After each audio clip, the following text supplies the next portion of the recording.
Hai guys, selamat datang kembali di channel saya. Apa kabar Anda semua? Apakah Anda baik-baik saja? Nah, kembali saya doakan semoga Anda makin sukses dan semakin banyak berkah. Nah, di video kali ini saya akan bahas tentang multiple intelligence, yaitu kecerdasan umum. Kecerdasan yang dimiliki oleh manusia dan dalam memecahkan masalah. Mungkin yang perlu kita bahas ini sebelumnya adalah apa perbedaan antara cerdas dengan pintar. Nah, kalau pintar itu kira-kira seperti mengetahui, pandai, atau memiliki ilmu tentang suatu hal. Beda dengan cerdas. Kalau cerdas, dia bisa memahami secara mendalam sampai ke akar-akarnya dan memahami prinsip dasar dari suatu masalah tersebut. Nah, di Howard Gardner dalam bukunya The Frame of Mind menjelaskan ada 9 jenis kecerdasan umum manusia. Maka akan saya jelaskan satu persatu. Jangan kemana-mana, tetap di video ini. Tapi teman-teman, sebelum kita bahas 9 jenis kecerdasan umum, kita bahas dulu ada 2 jenis kecerdasan itu menurut cara pembuatannya. Yaitu yang pertama kecerdasan secara alami, yaitu yang diterima manusia dari Sang Pencipta. Dan yang kedua adalah kecerdasan buatan. Nah, contoh dari kecerdasan alami ini adalah seorang anak cerdas dalam bermusik, cerdas dalam berhitung, dan yang lain. Sedangkan kalau dia kecerdasan buatan, itu seperti sifatnya permanen dan tidak bisa dikembangkan dan tidak bisa relatif berkembang jika tidak dikembangkan oleh manusia. Contoh dari kecerdasan buatan ini adalah artificial intelligence, misalnya robot, perangkat komputer, dan yang lainnya.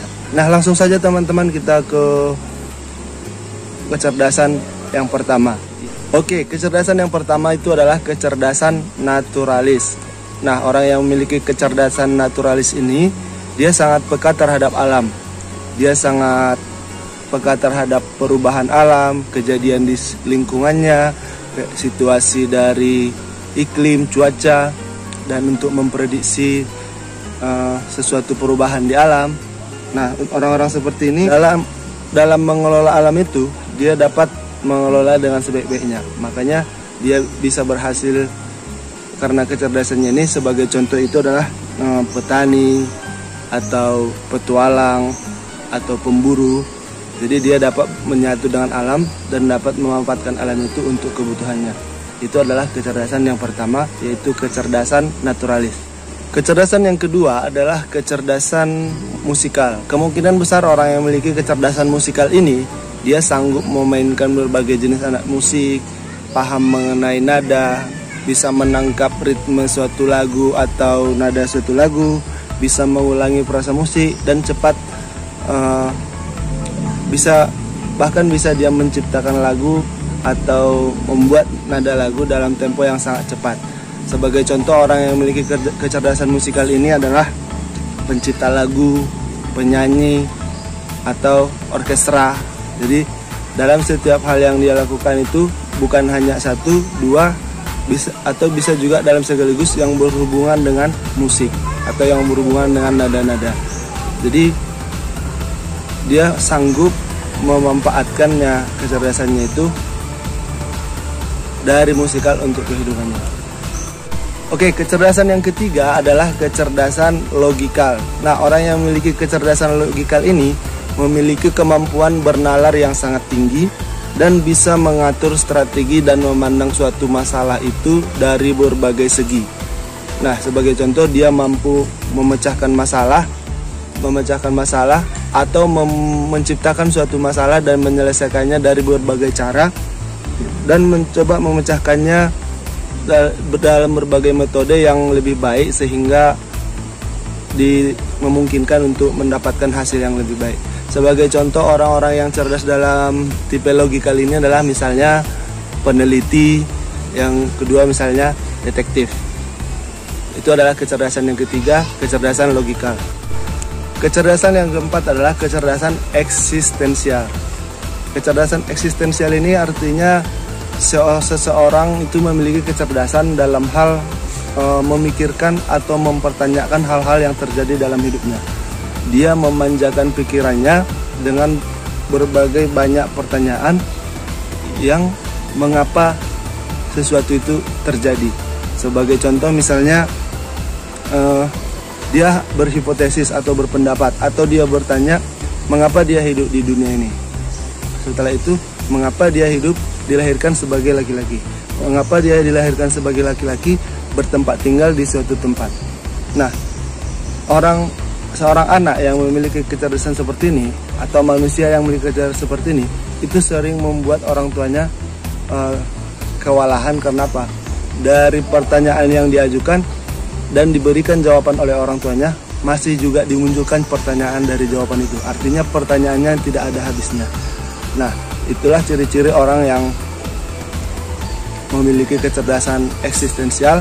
Nah, orang-orang seperti ini sebagai contohnya nanti mengarah ke filsuf atau pencetus sesuatu ideologi. Oke, kecerdasan yang kelima adalah kecerdasan interpersonal. Nah, kecerdasan interpersonal ini orang atau anak yang memiliki kecerdasan interpersonal itu memiliki banyak luapan emosi.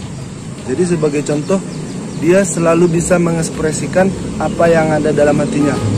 Apakah dia lagi senang, apakah dia lagi kaget, atau dia lagi berempati dengan temannya, sedih, atau merasakan kekhawatiran dan sebagainya. Orang seperti ini, orang-orang yang memiliki kecerdasan interpersonal ini mampu memahami orang lain secara cepat, termasuk dari bahasa tubuh, atau termasuk dari apa yang dia lakukan dan apa yang dia kerjakan dan apa yang orang lain rasakan. Dia sangat peka. Sebagai contoh, orang-orang yang seperti ini nanti lebih berat mengarah ke seorang psikolog atau politisi, atau juga sebagai artis. Jadi dia mampu memerankan hal-hal yang dirasakan oleh orang lain secara sempurna. Oke, selanjutnya kecerdasan yang keenam adalah kecerdasan kinestetik. Nah, kecerdasan kinestetik ini adalah kecerdasan yang pada umumnya itu mengandalkan kekuatan tubuh atau kekuatan sebuah gerakan. Jadi, dan kekuatan tubuh dan gerakan tubuhnya ini diikuti oleh jalan pikirannya sehingga bisa berkoordinasi dengan baik. Jadi dia menggunakan kecerdasan pikiran sama dengan gerakan tubuhnya sehingga menghasilkan suatu koordinasi yang baik. Sebagai contoh, dia sanggup melakukan banyak gerakan dan dalam beberapa waktu yang lama tanpa merasa lelah. Sebagai contoh, nanti orang-orang seperti ini mengarahkan kecerdasannya itu bisa menghasilkan dia sebagai seorang atletik atau seorang olahragawan.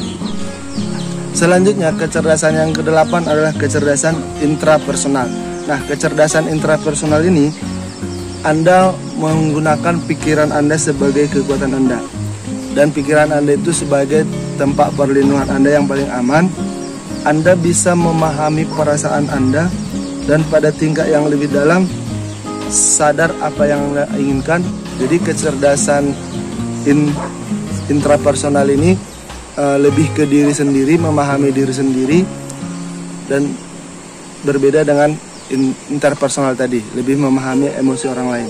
Kalau intrapersonal ini lebih memahami diri sendiri sehingga bisa memotivasi diri sendiri, dan dari situ juga bisa memotivasi orang lain. Contoh orang-orang yang seperti ini nantinya lebih mengarah ke mungkin motivator atau ahli spiritual. Itu adalah kecerdasan yang ke-8, intrapersonal. Oke, kecerdasan umum yang terakhir adalah kecerdasan spasial. Nah, kecerdasan spasial ini itu hampir sama dengan kecerdasan ruang.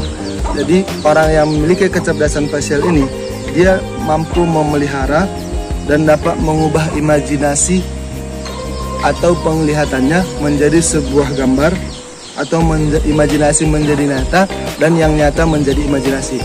Nah, sebagai contoh, orang-orang seperti ini jika dia masuk ke dalam suatu wilayah, atau misalnya ke suatu kampung atau suatu kota atau suatu jalan, dia dengan mudah bisa membayangkan atau memikirkan peta jalan tersebut, sehingga orang-orang seperti ini jarang tersesat. Dia bisa menghubungkan antara satu hal dengan hal yang lain dalam satu ruang lingkup, dalam yang menghubungkan dua sistem dalam satu ruang lingkup. Sebagai contoh, orang-orang yang kecerdasan seperti ini nantinya lebih mengarah ke sebagai arsitektur atau desain grafis atau desainer baju. Dia bisa menghubungkan antara satu dengan yang lain sehingga menghasilkan suatu yang sangat bagus dari hal imajinasi yang dipikirkan.